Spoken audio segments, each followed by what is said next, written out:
नमस्कार, मी प्रमोद सस्ते. आपण पाहताय प्रगती चळवळ. आज आपण प्रभाग क्रमांक 1 सोमवारपेठ या ठिकाणी येथील जे नागरिक आहेत त्यांच्याशी बोलतोय. नमस्कार सर. काय नाव? प्रदीप दिलीप खरात. प्रदीप दिलीप खरात. आपण या प्रभाग क्रमांक 1 मध्ये राहताय. काय इथल्या स्थानिक नेमके कुठले प्रश्न आपल्याला या नगरपालिका निवडणुकीच्या ज्या प्रसंगी आहेत ते नागरिकांना किंवा आपले जे नगरसेवक पदासाठी जे उमेदवार उभे आहेत किंवा नगराध्यक्ष पदाचे जे उमेदवार आहेत यांच्यापर्यंत आपण सांगताय. एक नागरिक म्हणून तुम्ही त्यांच्याशी कधी संवाद साधलाय का? इथले स्थानिक प्रश्न काय आहेत ते तुम्ही त्यांना सांगितलेत का? माझा संबंध सहसा जिम हा व्यवस्थेत येतो. फिटनेस आणि सोमवारपेठ ठिकाणी मी आज मी 40 वर्ष झालं इथे आणि 5-6 वर्ष झाले की आता ते नगरसेवकाची लांबणीवर निवडणूक गेली. 4 वर्ष प्रशासक असतं. त्यामुळेच ते आता जे रस्ते खड्डे तुम्हाला दिसतात ना ते फक्त झाले 4 वर्ष झालेले आहे. ह्याच्या अगोदर कुठल्याही तुम्ही एरियात गेला तर आपल्यासारखी जी सुखसोयी होत्या म्हणजे रस्त्याच्या म्हणा गटराच्या म्हणा कंटिन्यू चालू असायची काम. म्हणजे ह्या समस्या नव्हत्याच. हा समस्या कधी आल्या ह्या 4 वर्षात कारण प्रशासक असतात. प्रशासक असतात. ह्याच्या अगोदर ह्या कुठलाही प्रॉब्लेम इथे नव्हता. मला तुमचं शिक्षण सांगाल का? माझं शिक्षण मास्टर ऑफ आर्ट्स MA केलं. उच्च शिक्षित आहात. या सोमवारपेठ परिसरामध्ये आपण राहताय, तुमचा व्यवसाय करताय आणि 4 वर्षापूर्वी ह्या कुठल्याही प्रकारच्या अडचणी नव्हत्या हे सांगताय आपण. आज 30 वर्षे राजगटाची सत्ता होती फलटणमध्ये. या राजगटाची सत्ता असताना हे प्रश्न नव्हतेच मुळे ह्या पद्धतीने आपण सांगितलं. मग विरोधक जे आहेत संशय नाईक निंबाळकर किंवा रजिस्टर नाईक निंबाळकर यांच्या माध्यमातून फलटणचा जो विकासाचा मुद्दा पुढे आणला जातोय त्या विकासाचं विजन यांचं नेमकं काय असावं म्हणजे प्रश्न समजलं. आज आपण बोलतोय 2 गट आहेत. श्रीमंत अनिकेत राजे नाईक निंबाळकर यांचा एक गट आहे. रजिस्टर नाईक निंबाळकर यांचा गटाचे जे उमेदवार आहेत संशय नाईक निंबाळकर. जर आपण पाहिलं 4 वर्षापूर्वी प्रशासक नेमला गेला त्यापूर्वी ह्या समस्या नव्हत्या. बरोबर आहे. या 4 वर्षामध्ये प्रशासक नेमल्यानंतर ह्या समस्यांचं स्वरूप मोठं झालेलं आहे. परंतु आज ह्या निवडणुकीमध्ये आपण जर बघितलं तर मुख्य उमेदवार संशय नाईक निंबाळकर जे आहेत त्यांचा जो गट आहे तो विकासाचे विजन आज फलटण नगरपालिकेमध्ये मांडतायत. ह्या विजन जुनी जी परिस्थिती आहे 4 वर्षाची आणि ही जी नवीन विकासाचं विजन आहे त्याच्यामध्ये काय डिफरन्स दिसतो तुम्हाला? अण्णांनी ह्या अगोदर जो गट निवडला होता तो विकासासाठीच निवडला होता. आत्ता पण अण्णा जे विचार करतील कारण आम्हाला तर आमच्या यंग जनरेशनला पूर्ण सगळ्या जणांना विश्वास आहे की जे अण्णा निर्णय घेतात तो योग्यच घेतात. आम्ही एवढं मोठं नाही की विचार करू की हा कसा आहे तो कसा आहे पण अण्णांची एवढी गॅरंटी आहे आम्हाला की हा 30-35 वर्ष आम्ही अण्णाचं मोठं झालं की अण्णा विकासाकडेच एंट्री करणार दुसरीकडे करू शकत नाही. अपक्ष अण्णांचं आज बघितलं तर अपक्ष आहे. लोंढेताई जे आहेत त्या पण अपक्ष आहेत आणि संशय नाईक निंबाळकर जर बघितलं तर भाजपच्या चिन्हावरती लढत आहेत. मग हे जे चित्र आहे की उघडा आपण भाजपमध्ये प्रवेश केला अण्णांनी आणि त्यानंतर अपक्ष चिन्हावरती ते लढत आहेत त्याच्या पाठीमागे काय कारण आहे हे मला कदाचित मला एवढं काही माहिती नाही सांगता येणार. आज एक उच्च शिक्षित तरुण म्हणून या सोमवारपेठला हा जो प्रभाग आहे त्यासाठी नेमकं येणाऱ्या पुढच्या 5 वर्षामध्ये कसं बघा? आमच्या इथे रस्ते गटर हे तर कॉमन गोष्टी आहेत. हे सगळे नगरसेवक हे कंपल्सरी या गोष्टीवरच निवडून येतात. हे कॉमन गोष्टी आहेत. पण अण्णा काय आम्हाला म्हणले की तुम्ही प्रत्येक जण नगरसेवक ओके पूर्ण म्हणजे जो नवीन मुलगा आहे जवान मुलगा आहे प्रत्येक जण नगरसेवक आहे आणि त्याने तुम्ही कामं मला सांगायची की आता उदाहरणार्थ कालच अण्णा म्हणले की आपण एक ॲम्ब्युलन्स घेऊ की ह्यांचे नगरपालिकेकडून नाही आपण स्वतः करू स्वतः घेऊ ॲम्ब्युलन्स आणि फ्री ऑफ कॉस्ट आपल्या पेटीसाठी चालू ठेवू. म्हणजे नगरपालिकेमध्ये अवलंबून नाहीये ना आणि स्वावलंबी एक स्वावलंबी नगरसेवक कसा असला पाहिजे किंवा आपण एखाद्याचं म्हणतो की बांधील राहणं एखाद्याला निंद राहणं अशा नाही आपण स्वतः करू आणि तुम्ही सांगा मला काय काम करायचं हे काम करा. गटर रस्ते हे कॉमन गोष्टी आहेत. हे सगळे नगरसेवक करणार हे तुम्ही 1-2 महिन्यातच करून टाकले पण त्याच्यानंतर 5 वर्ष अजून काय कामं करायची ते तुम्ही सांगा की काय केलं पाहिजे. आता आम्ही म्हटलं की आम्हाला तर ॲडव्हान्स झाले जिम ॲडव्हान्स गावात 1,000 रुपये फी असते जिमला ते तिथं आपण आणू आपल्याला मुलांना इथल्या ज्या गोरगरीब मुलं आहेत त्यांना ते जिमची साहित्य वापरता येते 1200, 1500, 2000, 3000 असे रेंट जिमचे रेंट आहे. इथले गरीब मुलांना, दलित मुलांना हे म्हणजे पेलवत नाही हा पैसे. पण अण्णा म्हटले की आपण स्वतः ती जिम आणू कधी आणि तुला कसे पाहिजे तसे हँडल करा. सगळ्या मुलांना फ्री ऑफ कॉस्ट आपण ती सेवा देऊया.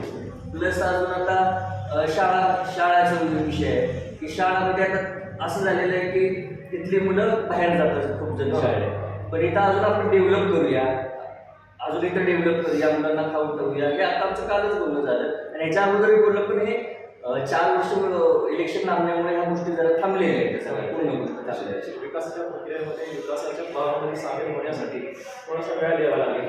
4 वर्ष प्रशासक असल्यामुळं कुठेही त्याच्यावरती कंट्रोल नव्हतं आणि प्रशासक करेल मनमानी असायची. आज मला सांगा, तुम्ही उच्च शिक्षण करून म्हणून सुरुवात तुम्ही ज्यावेळेस बघताय, शिक्षणाचा प्रश्न आहे, तंत्रज्ञान किंवा आज मानसिक संतुलन जे आहे तरुण पिढीचं कौटुंबिक प्रश्न आहे, याकडे कसं बघायचं? म्हणजे समजलं पाहिजे. आज तरुण पिढी जी आहे वेगवेगळ्या अपेक्षा आहेत, प्रत्येकाच्या हातामध्ये मोबाईल आहे, बरोबर आहे? आणि जगमगाट पूर्ण जगमगाट आहे, लैंगिक दुनिया, टी व्ही बघतो, असे मोठमोठी स्वप्न तरुण मुलं जे आहेत लहान वयामध्ये बघायला सुरुवात करतात.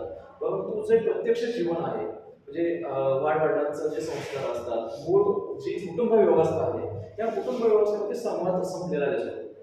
ह्यामुळं काय की ताणतणाव जे आहेत कुटुंबामध्ये विसंवाद निर्माण झालेला आहे. तुम्ही उच्च शिक्षित तरुण म्हणून या प्रभागामध्ये असे काही प्रश्न जे असतील किंवा नसतील सुद्धा, ह्याकडे कसं बघताय? हा प्रमाणात असे काही प्रश्न नाही आहेत की नाही ताणतणाव कुणावरती. आणि अजून म्हणतात की दहशत, आई वडिलांची आपल्यावर दहशत असते का? नाही. आई वडिलांची दहशत आपल्याला वडिलांची आईची दहशत, ती दहशत असते, ते प्रेम असतं. पण ती एक भीती असते का नाही आपण वाईट नाही वागायचं. ते ह्याला उलट उत्तर येतं की दहशत नाही, आई वडिलांचं प्रेम आहे ते. आपण त्याला उलट उत्तर देतो की दहशत आहे, असं आहे तसं आहे. तशा काही गोष्टी नाही. आता आम्ही खूप एवढे वयात झालो, आमचं MA शिक्षण झालं, बाहेर शिकायला गेलो, कोल्हापूरला शिकलो. पण कधी हा अण्णांनी वेळोवेळी मदत की काय प्रॉब्लेम आहे का, काय पाहिजे का, हे अण्णांची प्रत्येक पहिल्यापासूनच अशी म्हणजे मदत करण्याची वैयक्तिक मुलांना, प्रत्येक व्यक्तीवरती अप्रोच आहे त्यांचा. आणि मला वाटतं हेच अण्णांचं वैशिष्ट्य आहे. व्यक्तिमत्वाचा हाच अतिशय महत्त्वाचा जो विषय आहे, त्यामुळेच मला वाटतं ह्या प्रभागामध्ये अण्णांचं वर्चस्व असतं. अजून काय सांगाल? आज नगरपालिकेची निवडणूक पूर्ण पडल्याची आहे. हा प्रभाग जो आहे तो पूर्ण संवेदनशील, या प्रभागावरतीच बरंचसं राजकारण जे आहे ते पूर्ण फलटणचं जे केंद्रित झालेलं आहे. पण फलटणच्या नागरिकांना आपण काय सांगाल की नेमकं कोणाच्या पाठीशी आपण उभे राहणार आहात? जसे नाईक निंबाळकरांचा जो गट आहे, तेव्हा अनिकेत राजे नाईक निंबाळकर यांचा गट आहे. या दोन्ही गटांमध्ये जो संघर्ष झालेला आहे, एक वैचारिक संघर्ष आहे. यामध्ये आता सर्वजण सुज्ञ आहे. जो खरंच विकास करतो आणि ज्यांनी विकास केलेला आहे, आता जो नवीन विकास करणारे फक्त करतात का नाही करत हा नंतरचा प्रश्न आहे. पण ज्यांनी ऑलरेडी केलेला आहे, उदाहरणार्थ यांनी विकास केलेला आहे आणि अजून किती करणार विकास, त्याच्या पुढे अजून तुम्ही आता बघितलं असेल प्रत्येक वार्डात. आता तुम्ही आमचा वार्ड बघत खूप डिफरन्स आहे ना, प्रत्येक वार्डात आणि हा वार्डात खूप डिफरन्स आहे. कारण की आम्हाला आठवतंय लहानपणापासून म्हणजे एक माकड माळ तुच्छ असं म्हणजे भीतीदायक वातावरण, माकड माळचे एक इमेज जी आहे या भागातील लोकांची जी आहे ती वेगळ्या पद्धतीची. बिझनेस लोन होत नव्हतं, रेड झोन मध्ये मोडलं जात होतं, बिझनेस लोन होत नव्हतं, कुठल्याही गोष्टी तिथे घेतल्या जात नव्हत्या. आता तसं काही प्रॉब्लेम नाही. प्रत्येक सोमवारपेठ भीतीदायक वातावरण असं काही नाही. टोटली नाही 80% मुलं इथं आमच्या सुशिक्षित आहेत, उच्च शिक्षित आहे, उच्च शिक्षित आहेत. आणि एकंदरीत वातावरण जर बघितलं तर सभ्यता, सुसंस्कृतपणा ह्या मुळातच आहे. परंतु जो इमेज तुमच्यावरती तयार म्हणजे जो टॅग लावला गेला, ते टॅग पुसण्याचं काम आपण येणाऱ्या काळामध्ये करणार आहोत. आणि ते मला वाटतं बऱ्यापैकी 70-80% उच्च शिक्षित जे तरुण आहेत तुमच्यासारखे त्यांनी केलेलं आहे.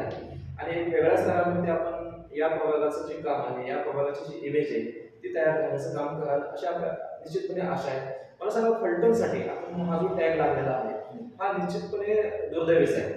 फलटणकर नागरिक असो, फलटण तालुक्यातील जनता असो, त्यांना एखादा वेगळा संदेश असं काय देऊ इच्छितात की नेमकं सोमवारपेठ जी आहे ती कशी आहे? सगळ्यांना सोमवारपेठ वाटतं की तरुण शिकलेली मुलं आहेत, अडाणी मुलं आहेत. की इथं भांडण लगेच करायला तयार होतात. पण नाही, इथं सगळ्यात अगोदर संविधानाला मानलं जातं. बरं. इथं 18 पगड जातीची सगळी माणसं आहेत माणसं आहे. आणि बाबासाहेबांचे अनुयायी असल्यामुळे सर्वजण, त्यामुळे ते संविधानाला मानणारे. आणि त्यामुळे म्हणजे पहिले काय गोष्ट होती, अडाणी माणसं होती तर भांडणं व्हायची, हे व्हायची, ते व्हायची. पण अण्णांच्या छत्रछायाखाली राहून मुलं आता सुशिक्षित झाली. 30 वर्षात खूप काही सुशिक्षित एरिया झाला. पण आता तसा राहिलेला नाही. आता जी परिस्थिती सोमवार पेठेची आहे, आता आमच्यात वकील आहे, PSI आहेत, शिक्षक आहेत, प्रोफेसर आहेत. त्यामुळे आता ते बघण्याची दृष्टिकोन आता बदललेलीच पाहिजे. कारण की आता म्हणत नाही की आम्हाला आम्ही समान झालेलो आहे आता. उलट आता त्यांच्या इतर पेठेपेक्षा आमचं कॉम्पिटिटर आमच्याबरोबर करावे कोणी पण. ओके, म्हणजे शिक्षणामध्ये आमच्याशी कॉम्पिटिशन करा. कॉम्पिटिशन असं ते स्पष्ट आव्हान देत आहे. आणि काळानुरूप जागतिक करण्याचं वार आहे. आज अँड्रॉइड मोबाईल लहान मुलांच्या हातामध्ये आहेत. प्रत्येक जगामध्ये जे अपडेट आहे ते मोबाईलद्वारे प्रत्येकाच्या हातामध्ये येत असते. जागतिक आव्हान आहे. मला वाटतं एक फलटणकर म्हणून, फलटण नगरपालिकेच्या हद्दीतला नागरिक म्हणून, एक उच्चशिक्षित तरुण म्हणून ती जागतिक आव्हान पेलण्यासाठी एक जबाबदार नागरिक म्हणून आपण बोलताय. आपल्या चॅनलशी यांचे चांगल्या पद्धतीने तुम्ही स्पष्टीकरण दिलं.